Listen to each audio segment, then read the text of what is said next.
ಸಂಬಂಧಪಟ್ಟಂತೆ speaker UT Khader ಅವರು ಕೂಡ ಮಾತಾಡಿದ್ದಾರೆ ಈ ರೆಸಿಗ್ನೇಷನ್ಗೆ ಸಂಬಂಧಪಟ್ಟಂತೆ ಅವರೇನು ಹೇಳಿದ್ದಾರೆ ನೋಡೋಣ. ಶಿವಾನಂದಗೌಡ ಪಾಟೀಲ್ ಅವರು ಆ ರಾಜೀನಾಮೆ ಪತ್ರವನ್ನು ಸಲ್ಲಿಸಿದ್ದಾರೆ.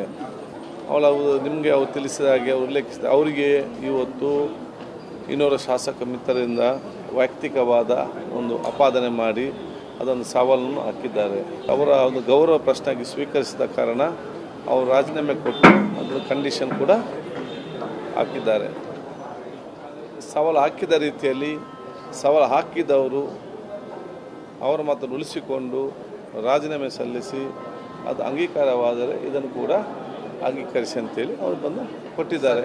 ಅದು ನಾವು ಪರಿಶೀಲನೆ ಮಾಡ್ತೇನೆ. ಅವರ ಆ ವೈಯಕ್ತಿಕವಾಗಿ ಅವರಿಗೆ ಸವಾಲು ಹಾಕಿದ ಕಾರಣ ಅದು ಅವರ ಗೌರವ ಪ್ರಶ್ನೆದ ಕಾರಣ ಕೊಟ್ಟಿದ್ದಾರೆ.